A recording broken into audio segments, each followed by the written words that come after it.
The crystal ballroom glittered under the soft glow of crystal chandeliers filled with Seattle's most influential people. Everyone wore their finest clothes, diamond jewelry catching the light as they moved through the crowd. Hope Foundation Charity Auction was the social event of the year, where millionaires bid on art pieces to show their generosity while networking with other powerful people. Julian Hartwell stood near the bar, his tall frame elegant in a perfectly tailored black tuxedo. At 32, he had built a tech empire that made him one of the youngest billionaires in the Pacific Northwest. His dark hair was styled perfectly, and his piercing blue eyes observed the room with the same analytical precision he used in boardrooms. Tonight, like most nights, he felt completely alone despite being surrounded by hundreds of people. "Hey, another scotch, Mr. Hartwell?" the bartender asked with practiced politeness. Julian nodded, his fingers drumming against the marble. Bartop. He had attended this event for 5 years running, writing large checks for tax benefits and public relations. The faces around him were familiar but meaningless business associates.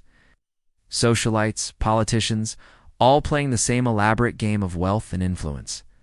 Across the room, Sophia Chen adjusted the silk strap of her midnight blue dress, feeling completely out of place among the designer gowns and expensive jewelry.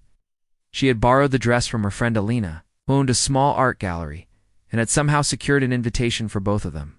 Sophia's long black hair fell in soft waves past her shoulders, and her warm brown eyes took in every detail of the room with an artist's curiosity. "Still can't believe we're here," she whispered to Alina, who looked much more comfortable in this environment. Alina Rodriguez smiled, her red lipstick bright against her olive skin. "Your paintings deserve to be seen by people who can afford them. Besides, half these people buy art just to fill wall space in their mansions." Sophia touched the small silver locket around her neck, a nervous habit she'd had since childhood. "I feel like everyone can tell I don't belong here. My dress costs $50 at a thrift store, and most of these women are wearing jewelry worth more than my apartment rent." "Stop it," Elena said firmly. "You're here because your art speaks. 2 people. That painting of yours sold within hours of being hung in my gallery. You have talent, not just money." The auctioneer's voice boomed across the room, announcing the next piece. Sophia's heart skipped when she saw her own painting displayed on the easel, a vibrant, abstract piece she had titled Urban Dreams. The canvas showed Seattle's skyline reflected in rain puddles, with splashes of color representing the hopes and dreams of people living in the city below. Julian's attention was caught by the painting immediately. Something about the bold strokes. An emotional depth pulled him away from his scotch and toward the front of the room. He had purchased art before, mostly as investments or to impress clients, but this piece felt different. It seemed to capture something he had lost long ago, but couldn't quite name. "The bidding starts at $5,000, the auctioneer announced. Several hands went up around the room. Julian found himself raising his paddle almost automatically, surprising himself with the gesture. He rarely bid on anything without careful consideration of its investment potential. Sophia watched in amazement as the price climbed higher and higher. 10,000, 15,000, 20,000. She grabbed Elena's arm, hardly believing that her work was generating such interest. Most of her paintings sold for a few $100s at local coffee shops and small galleries. When the bidding reached $30,000, only 2 people remained, Julian and an older woman in a pearl necklace, who collected art for her museum. Julian glanced around the room and caught sight of a young woman near the back, her face glowing with excitement and disbelief. Something about her genuine emotion in this room full of calculated gestures made him more determined to win the piece. $1,000, he called out, his voice cutting through the murmur of the crowd. The woman with pearls shook her head and lowered her paddle. The room fell silent except for the auctioneer's final call. "Sold to Mr. Hartwell for $40,000. Applause filled the room, but Julian barely heard it, still looking at the young woman whose painting he had just purchased. She had tears in her eyes, and her hands were pressed to her mouth in shock. Alina was hugging her and saying something that made her laugh through her tears. "Congratulations on your purchase, Mr. Hartwell," said Margaret Whitmore, the foundation's director. "That's a remarkable piece by a local artist. It's very generous. A view to support emerging talent?" Julian nodded politely, but found himself walking toward the back of the room, instead of engaging in the usual post-auction conversations. He moved through the crowd with purpose, his eyes fixed on the artist who had created something that moved him in a way he hadn't experienced in years. Sophia was still processing what had happened when she noticed a tall, distinguished man approaching. She recognized him immediately. Julian Hartwell's face had been on the cover of business magazines countless times. Her stomach fluttered with nervousness as he stopped in front of her. "Excuse me," Julian said, his voice deeper and warmer than she had expected. "I believe I just purchased your painting." "You did," Sophia managed to say, extending her hand. "I'm Sophia Chen. Thank you so much. Can't believe how much you paid for it." Julian took her hand, and the contact sent an unexpected jolt of electricity through both of them. Her hand was soft but strong, with paint stains under her fingernails that she had tried unsuccessfully to scrub away before the event. "Julian Hartwell," he replied, holding her hand perhaps a moment longer than necessary. "The pleasure is mine. Your work is extraordinary. It made me feel something I haven't felt in a very long time." Alina watched the interaction with growing interest. She had seen Julian Hartwell at gallery openings before, always surrounded by assistants and business associates, never showing genuine interest in the art itself. But the way he was looking at Sophia was entirely different. "What did it make you feel?" Sophia asked, her artistic curiosity overcoming her nervousness. Julian paused, considering his words carefully. In his business world, emotions were weaknesses, to be hidden or manipulated. But standing here with this woman who had poured her soul onto canvas, he found himself wanting to be honest. "Longing," he said finally. "Your painting captures something beautiful about this city that I had forgotten existed. Most of the time I see Seattle from boardrooms and penthouse windows. You painted it from the street level, from the perspective of dreams and possibilities." Sophia felt her cheeks warm at his words. "I painted it during a rainstorm last winter. I was walking home from my day job at a coffee shop, feeling sorry for myself because I couldn't afford to quit and focus on my art full time. But then I saw how beautiful the city looked reflected in the puddles, and I realized that beauty exists everywhere if you know how to look for it." "And now you can quit that coffee shop," Julian said with a slight smile. $40,000 should give you some freedom to focus on your art." "I still can't believe it," Sophia laughed, shaking her head. "This morning I was worried about paying my electric bill, and now I'm talking to one of the most successful men in Seattle about my painting hanging in his home." "Actually," Julian said, "I was hoping you might tell me more about your work.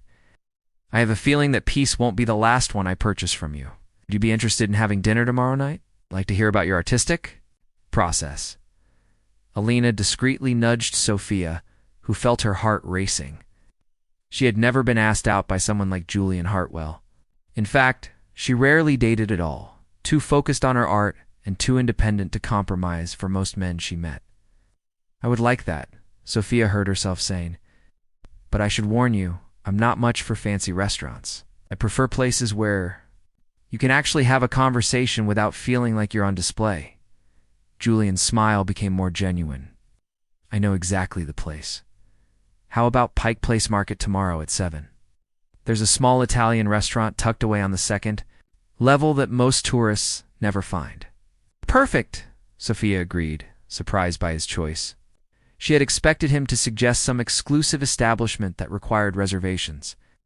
Months in advance, as the evening wound down and guests began to leave, Julian found himself reluctant to end their conversation. They talked about art, about Seattle, about the strange world of charity auctions where people spent more money in one night than most families earned in a year. "I should go," Sophia finally said, noticing that Alina was waiting patiently near the coat check. "Thank you again for buying my painting, and for tomorrow night. Thank you for creating something that reminded me there's still beauty in the world," Julian replied.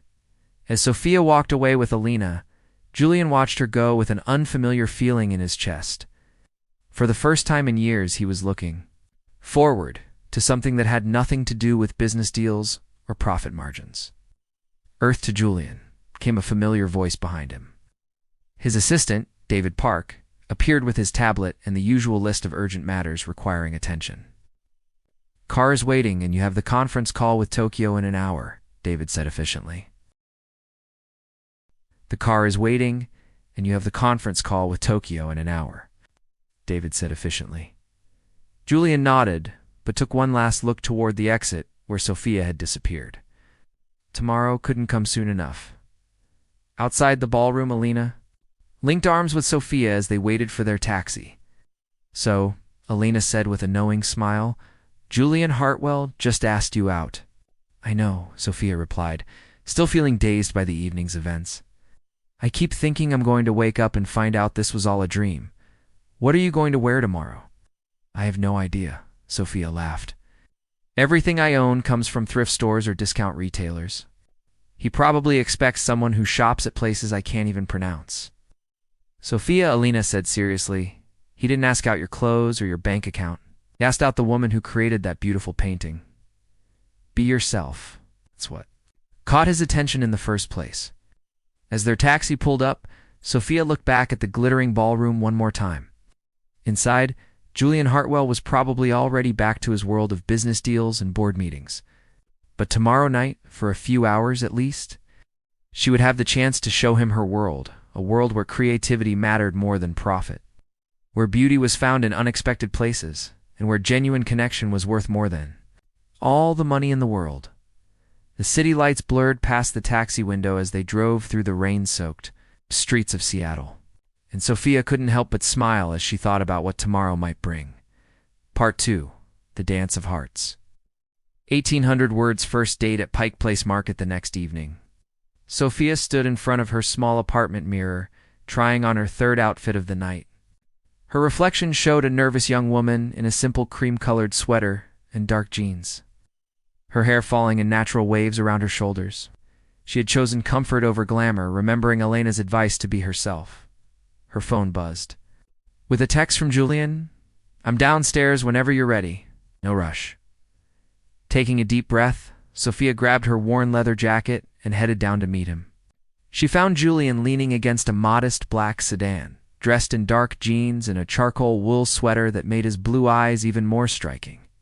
He looked younger somehow, more approachable than the polished businessman from the auction. You look beautiful, he said simply, opening the passenger door for her. Thank you, Sophia replied, surprised by how natural he seemed. I was expecting a limousine or something. Julian laughed as he got into the driver's seat. I saved those for business meetings. Tonight is definitely not business. As they drove through downtown Seattle, conversation flowed easily between them. Julian asked about her art, genuinely interested in her creative process. Sophia found herself relaxing, charmed by his intelligence and dry sense of humor. I have to admit, Julian said as they parked near Pike Place Market, I haven't been here in years. I usually eat at restaurants where someone else makes reservations and handles all the details. Then you're in for a treat, Sophia said, leading him through the market's evening crowds. This place has the best pasta in the city and nobody will bother us for selfies or business cards. The restaurant was tiny, with only 8 tables and walls covered in black and white photographs of old Seattle. The owner, an elderly Italian man named Giuseppe, greeted Sophia with a warm hug. Sophia, my dear, and who is this handsome man you bring to my restaurant? Giuseppe, this is Julian. Julian, Giuseppe, makes the most incredible food you'll ever taste. Giuseppe studied Julian with shrewd eyes, then nodded approvingly. Any friend of Sophia is welcome here. I give you my special table by the window. They settled into their seats. Julian found himself relaxing in a way he hadn't experienced in years.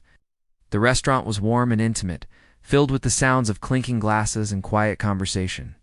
No one stared at him or whispered about stock prices and merger rumors. Tell me about your art, Julian said after they had ordered. When did you know you wanted to be a painter? Sophia's face lit up. I've been drawing since I could hold a crayon. My parents thought it was just a phase, something I'd grow out of when I got serious about my career. They wanted me to be a doctor or a lawyer, something stable and prestigious, but you chose art instead. I tried their way first, Sophia admitted. I went to business school, got a degree in marketing. I even worked at an advertising agency for 2 years, designing campaigns for products I didn't care about. I was miserable, but I was making good money and my parents were proud. What changed? Sophia traced the rim of her wine glass with her finger. My grandmother died. She was the only person in my family who understood my art. Before she passed, she told me that life was too short to spend it doing things that didn't feed your soul. She left me a little money, enough to quit my job and try to make it as an artist. That must have been scary, Julian said, thinking about his own safe, predictable life. Terrifying, Sophia agreed. Some months I barely made rent. I worked at coffee shops and bookstores to pay bills while painting at night. My parents stopped talking to me for a while, convinced I was throwing my life away. Do they support you now? They're coming around? When they saw the newspaper article about last night's auction, my mother called for the first time in 6 months. She's starting to realize that maybe I wasn't crazy after all.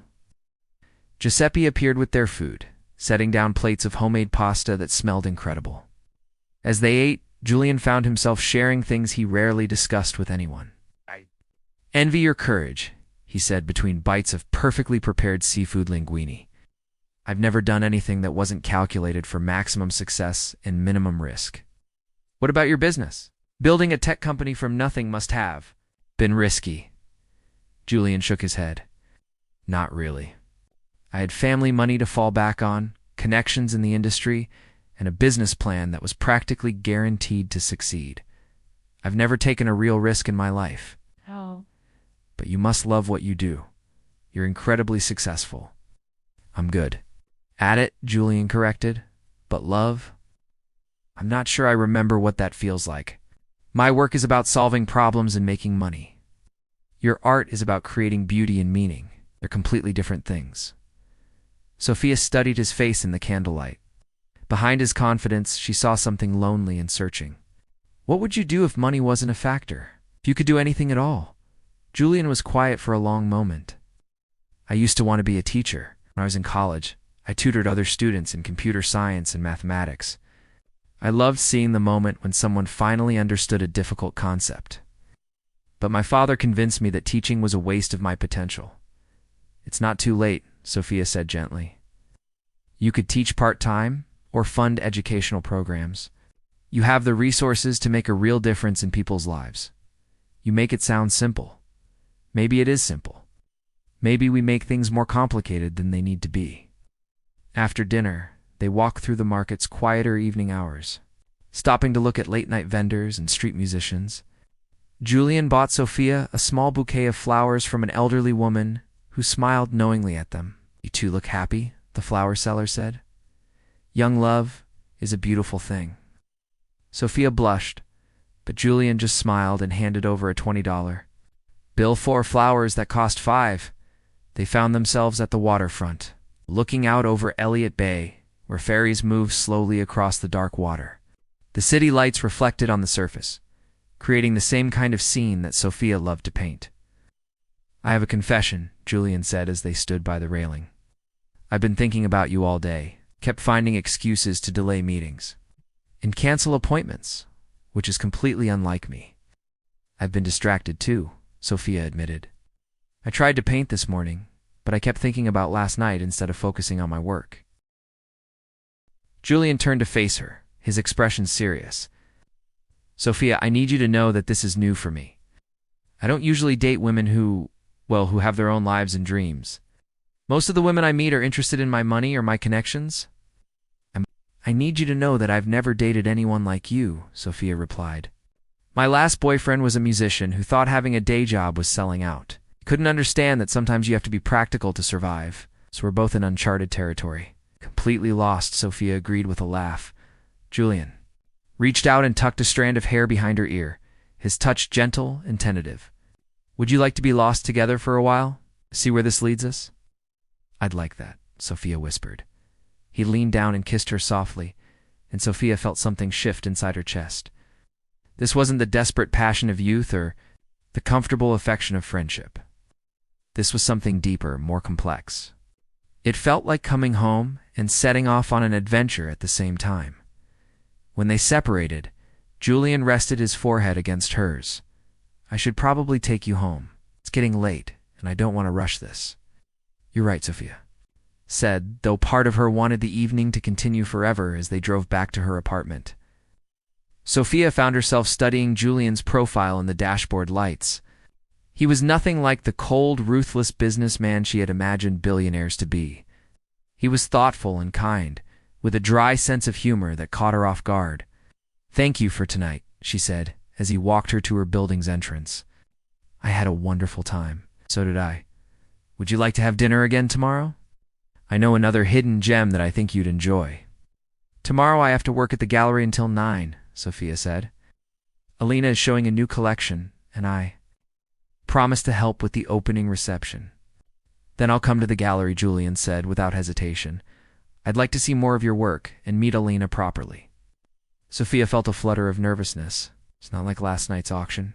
It's just a small neighborhood gallery with wine from boxes and cheese from the grocery store. "Perfect," Julian said. "I'll be there." He kissed her goodnight, a gentle, lingering kiss that left Sophia feeling dizzy with possibility. As she watched him drive away, she couldn't help but wonder if this was how fairy tales began in real life. Not with magical transformations or dramatic rescues, but with two people brave enough to let down their guards and see what happened. Next, upstairs in her apartment, Sophia called Alina immediately. "How was it?" Alina demanded before Sophia could even say hello. "Amazing," Sophia said, falling onto her small couch with a dreamy sigh. "He's nothing like I expected. He's kind and funny and intelligent, and he listened to me talk about art for 2 hours without looking bored once." "And tomorrow, he's coming to the gallery opening?" "Yes, and I'm terrified. What if he sees how different our worlds really are? What if he realizes that I don't fit into his life?" "Sophia," Alina said firmly, "stop borrowing trouble. He asked you out again, didn't he? He's interested in you, not your bank account or your social status. Trust yourself and trust him." After hanging up, Sophia stood in front of her easel, studying the half-finished painting she had started that morning. It was a study in contrasts, dark and light, rough and smooth, chaos and order. Looking at it now, she realized she had been painting her feelings about Julian without even knowing it. She picked up her brush and added a few careful strokes, bringing the two halves of the composition into harmony. Outside her window, Seattle sparkled in the darkness, full of possibility and promise. Tomorrow would bring new challenges and new discoveries, but tonight, Sophia allowed herself to hope that she had found something worth taking a risk for. The gallery opening the next evening.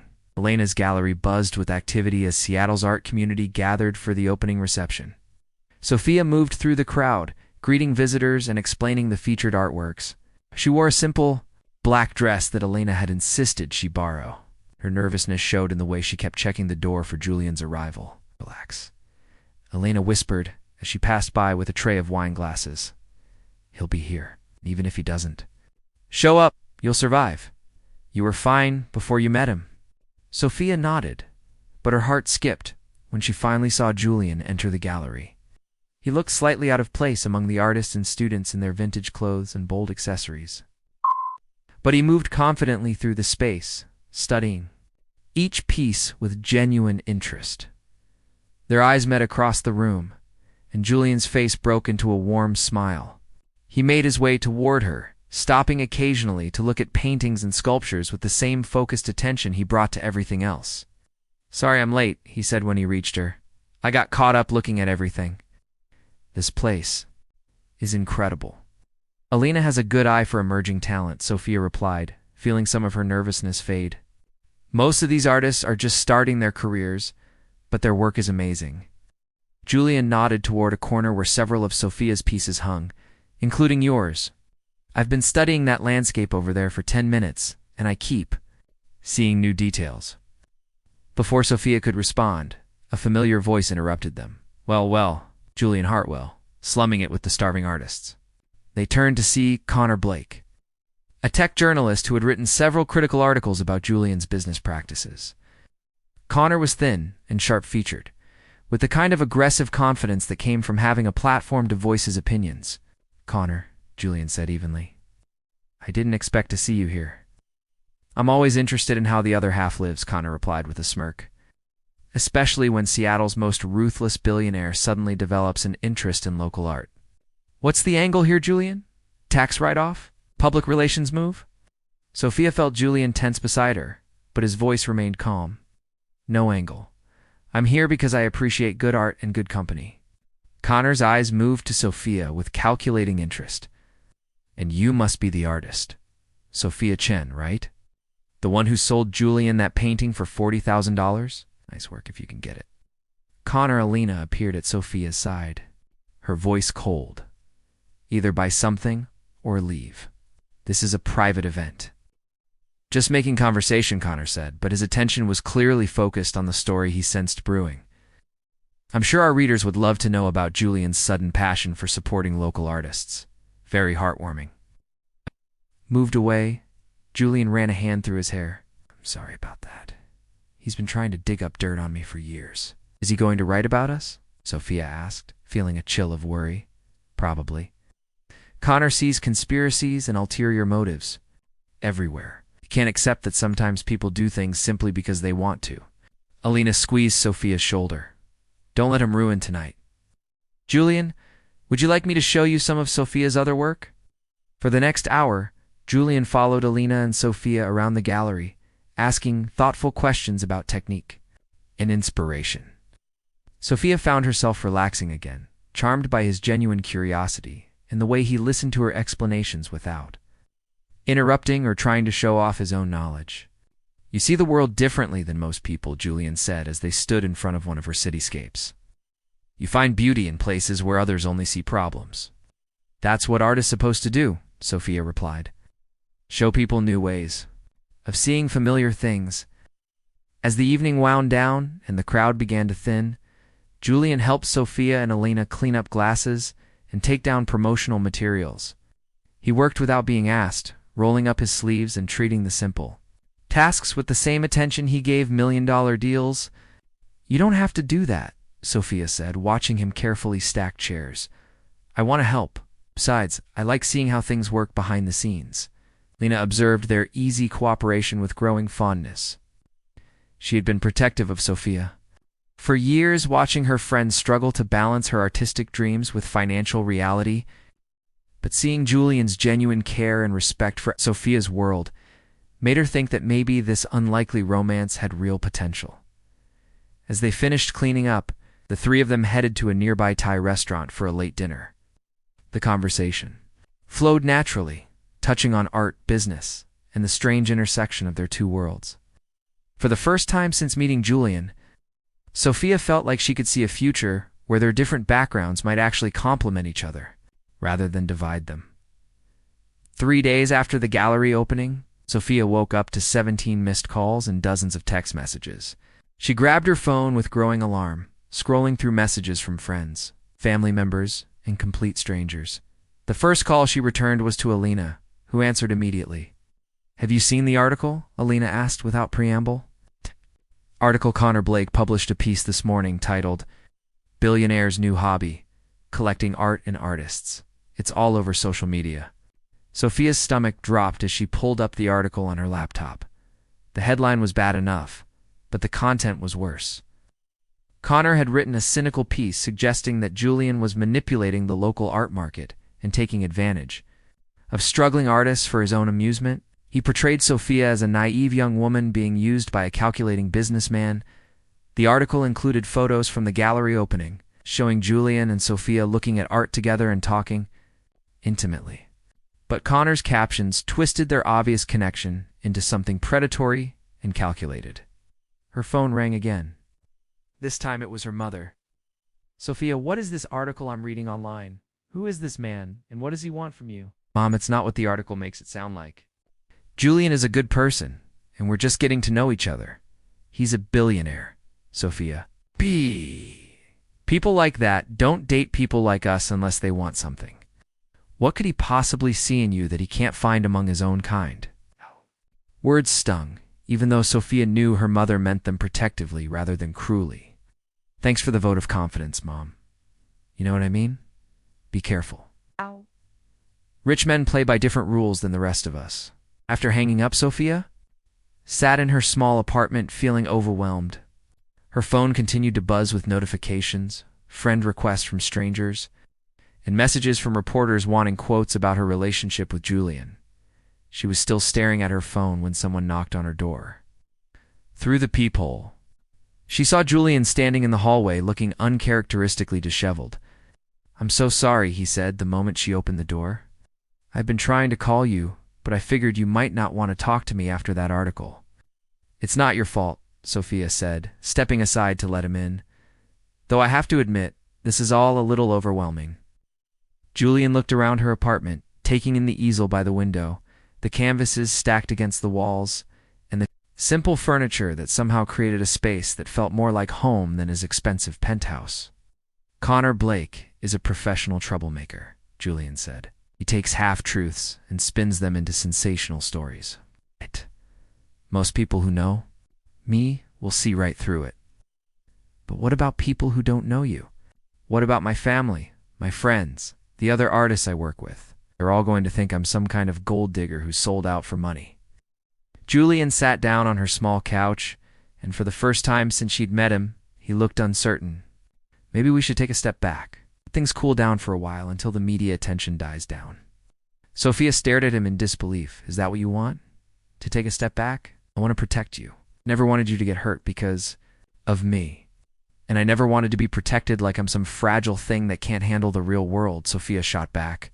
"I've been taking care of myself for years, Julian. I don't need you to make decisions about what I can and can't handle." Julian ran his hands through his hair, clearly struggling. "You don't understand what it's like. The constant scrutiny.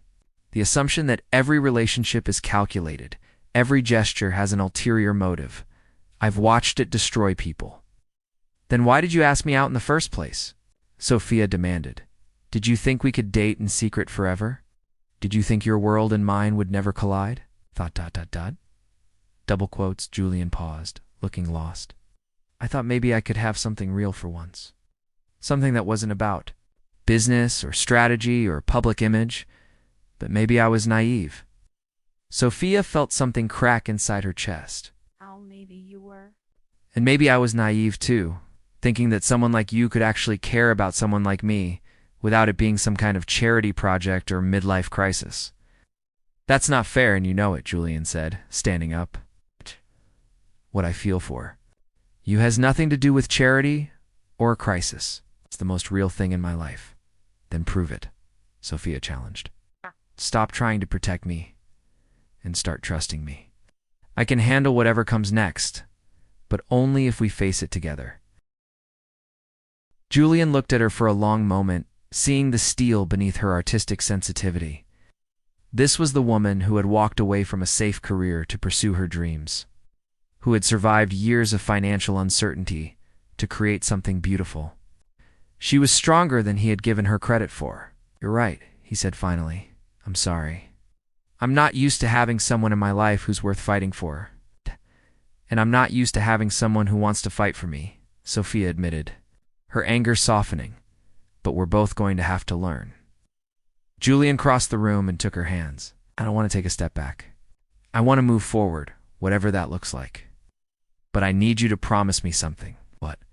"Promise me that you'll tell me if this becomes too much. If the attention or the pressure or the way people treat you becomes unbearable, promise you'll be honest with me." "I promise," Sophia said. "But you have to promise me something too. Promise me that you won't make decisions about our relationship based on what other people think or say. We're the only ones who get to decide what this is and where it goes." "Promise," Julian said, pulling her into his arms. "Though I should warn you, dating me means dealing with a lot of complicated family dynamics. My father is probably going to hate you because you're not part of his plan for my life. He's been trying to arrange strategic marriages for me since I graduated college. Women from wealthy families who understand the social obligations that come with money." Sophia laughed despite everything. "Well, this should be interesting." Meeting the family 2 weeks later. Julian's prediction proved accurate when his father, Robert Hartwell, requested a dinner meeting. Robert was a formidable man in his 60s who had built the family's initial fortune through real estate development. He had retired from active business, but still wielded considerable influence over Julian's life and company. The dinner was held at the family's estate in Bellevue, a massive house that Sophia tried not to gawk at as Julian's driver brought them.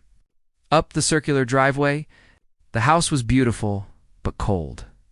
All marble and crystal and perfectly arranged furniture that looked like it had never been used. Robert Hartwell was waiting in the formal dining room, dressed in an expensive suit despite being in his own home. He was an older version of Julian, with the same blue eyes, but none of the warmth that Sophia had come to love in his son.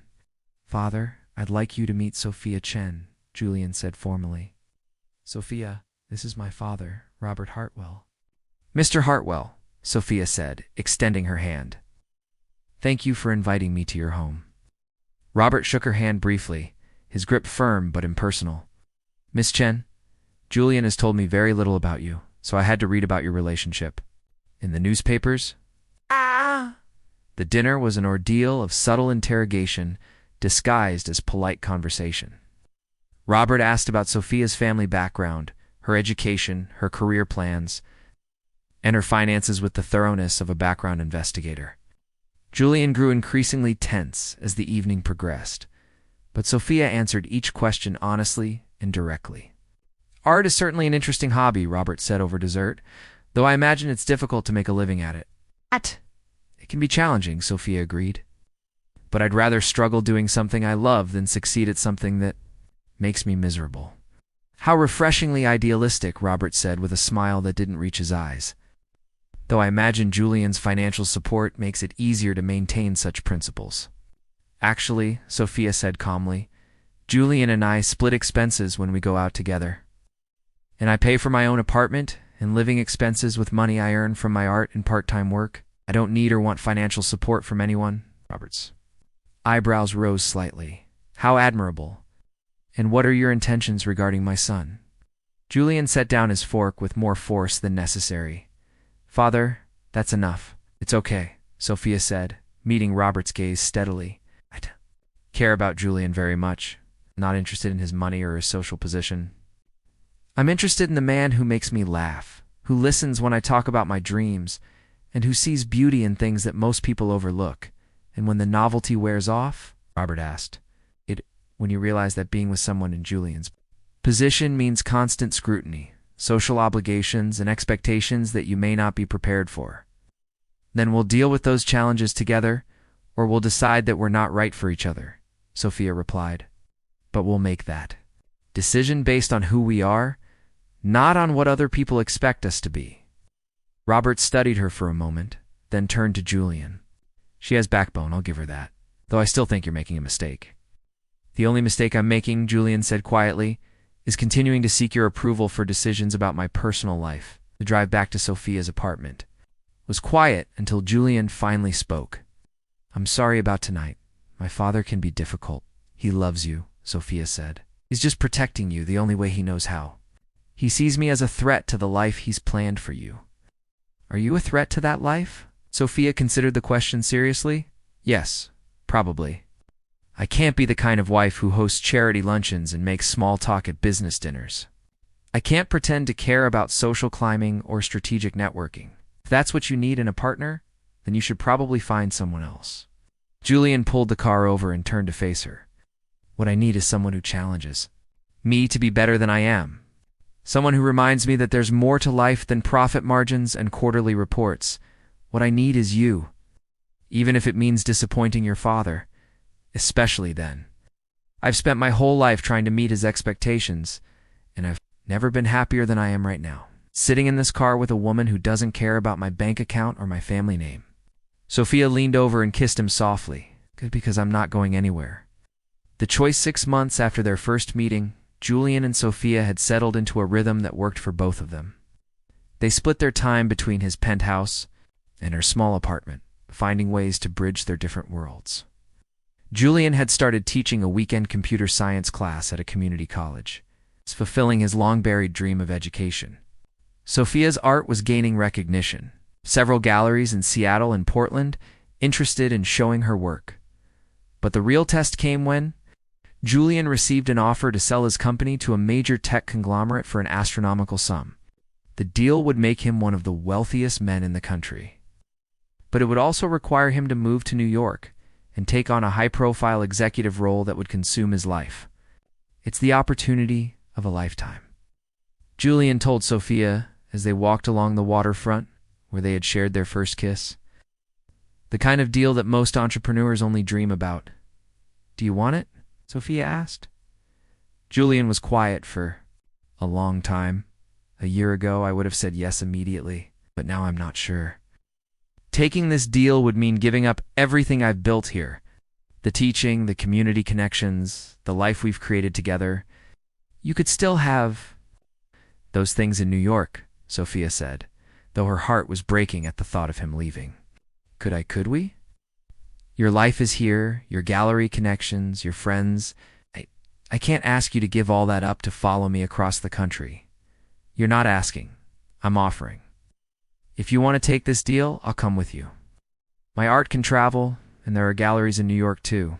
Julian stopped walking and turned to face her. You would do that. Leave everything you've built here.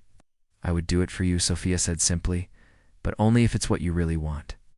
Not because it's expected or because it looks good on paper, but because it's the path that will make you happy. Julian thought about the gleaming offices in Manhattan, the endless meetings in corporate politics, the pressure to maintain an image and lifestyle that he had never really wanted. Then he thought about his weekend students who lit up when they finally understood a difficult concept. About quiet evenings in Sophia's apartment painting while she worked. About building something meaningful rather than just profitable. I don't want it, he said finally. I thought I did, but I don't. I'd rather teach 10 students and make a real difference in their lives than manage 10,000 employees who are just numbers on a spreadsheet. Are you sure? This is a lot of money to turn down. Julian laughed, pulling her into his arms. I have more money than I could spend in 10 lifetimes. What I don't have enough of is time with you. Time to teach. Time to figure out what kind of man I want to be when I'm not trying to impress anyone. And what kind of man is that? It's the kind who chooses love over profit. It's the kind who builds something lasting instead of something big. The kind who deserves a woman like you. Sophia felt tears in her eyes as she realized that this was their real beginning. Not the moment they met at the auction, not their first kiss by the water. But this moment when Julian chose the life they could build together over the life that others expected him to want. So what do we do now? She asked. Now we go home and plan our future. Together, in Seattle, where we both belong. Julian turned down the offer, much to his father's dismay and the business world's shock. Instead, he restructured his company to focus on educational technology and social impact rather than pure profit. He expanded his teaching to include a scholarship program for underprivileged students interested in technology careers. Sophia's art continued to evolve. Influenced by her deeper understanding of Julian's world and his growing appreciation for hers, she painted a series called Bridges that explored the connections between different communities and ways of life. A year later, Julian proposed to Sophia in Giuseppe's restaurant, the same place where they had shared their first real conversation. The ring was beautiful but simple, designed by a local artist who specialized in unique, handcrafted pieces. I love you, Julian, said as he got down on one knee beside their small table. Not because you complete me or because you make me whole, but because you make me want to be the best version of myself. Will you marry me? Yes, Sophia said through happy tears. Yes, yes, yes. Their wedding was small and intimate.